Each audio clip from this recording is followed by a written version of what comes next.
what truly lies at the heart of a criminal mind? And how does a life spiraling into darkness ensnare not just its perpetrator, but also those who fall into its orbit?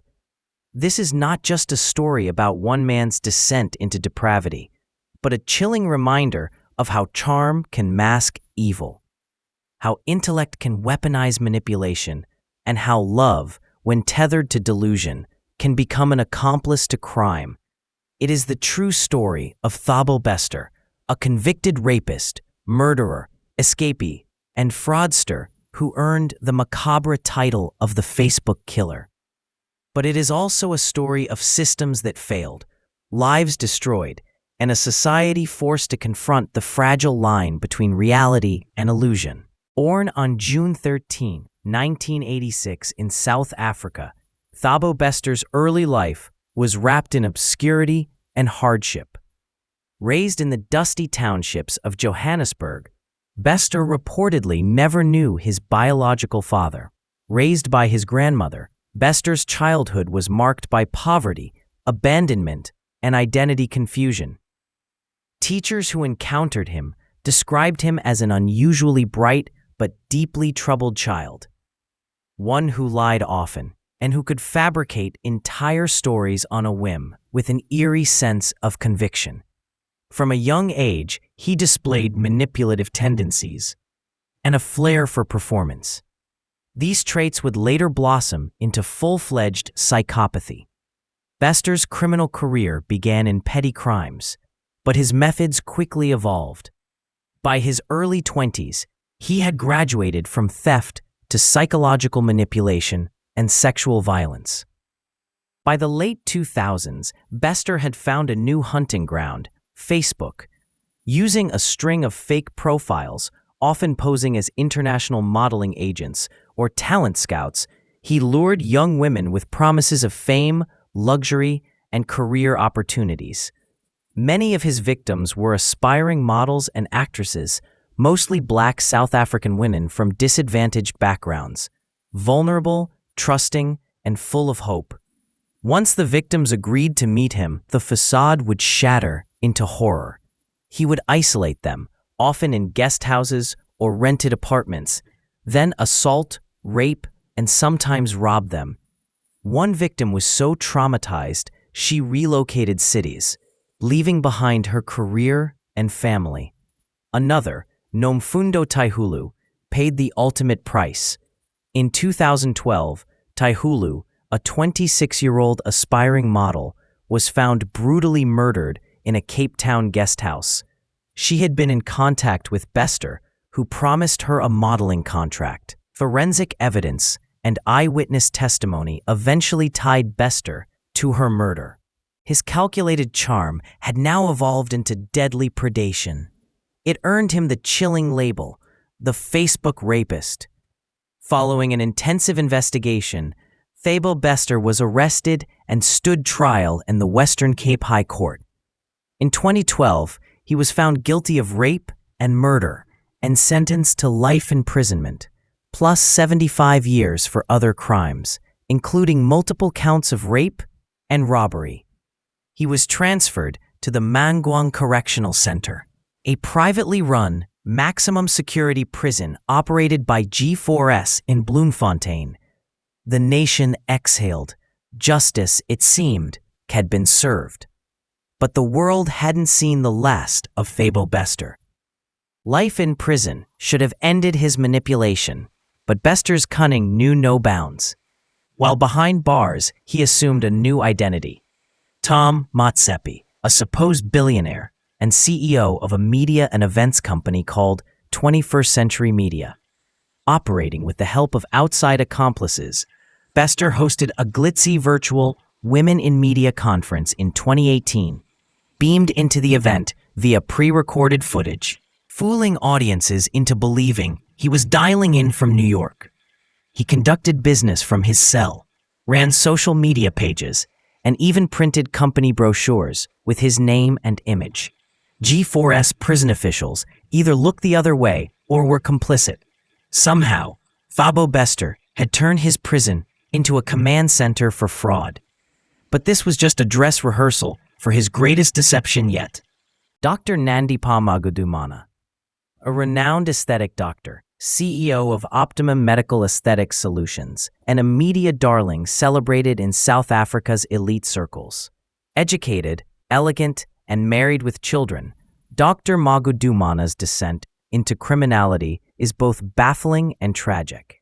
Reports suggest she first came into contact with Bester professionally, offering medical services for inmates. Their relationship soon evolved into romance and then full-blown conspiracy. Whether seduced by love, manipulation, or shared ambition, Dr. Magudumana became Bester's closest ally and his eventual partner in escape. She would later be seen collecting unidentified bodies from mortuaries under suspicious circumstances and reportedly staged bogus legal claims to those corpses, an act that would become horrifyingly relevant. On the morning of May 3, 2022, news broke that Thabo Bester had died in his prison cell, allegedly consumed by flames in what was reported as suicide by self-immolation. But from the beginning, the story didn't add up. The charred body recovered in his cell was unrecognizable, and DNA results were inconclusive. Yet G4S declared Bester dead. A death certificate was issued. He was mourned and buried. But the truth, as it emerged, was more sinister.